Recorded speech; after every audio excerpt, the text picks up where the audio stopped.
do you understand those events as a Find me somebody who really understands that, and I'll be very happy.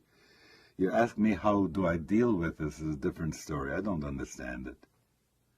How do you deal with it? You see, when I first I grew up in Austria, and when Hitler was doing his thing in Germany in 1933, and there were some things that he did to try and heal his country from Versailles and from all that stuff.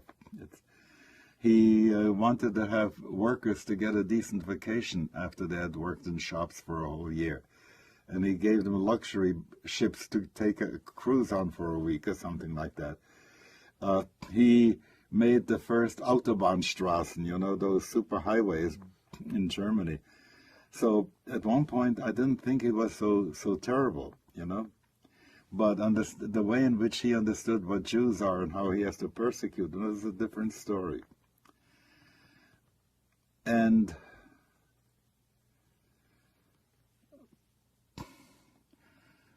the big question always people raise, where was God when that happened? And Elie Wiesel has written enough about that, and he points out that when they had killed a little boy, hung him on Yom Kippur, and for a long time he was hanging on his neck and didn't die and suffered there. He says that was God hanging there. That's if I have a sense that God is in all of us and is in us, so he was both in the murderers and in the victims. I don't have an understanding of that. But there's one thing that God has blessed me, if you will, or given me as a difficult task.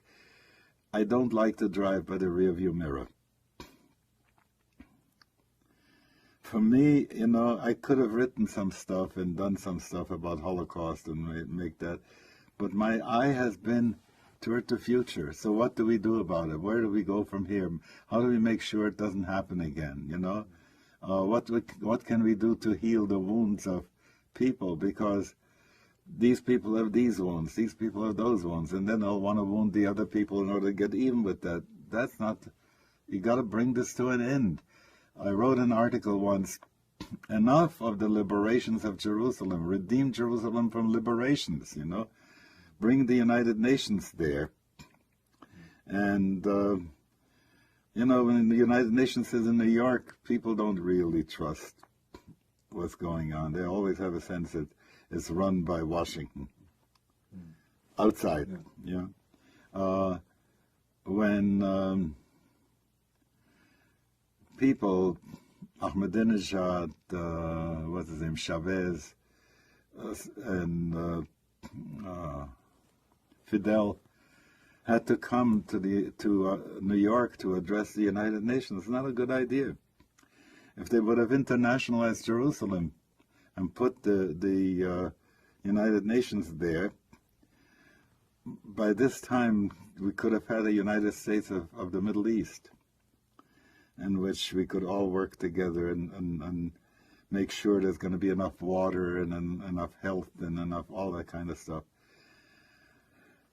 So I don't know. You're asking me a hard question, and the question remains, and I don't know what to say, but I'm more interested in how we deal with it in the future.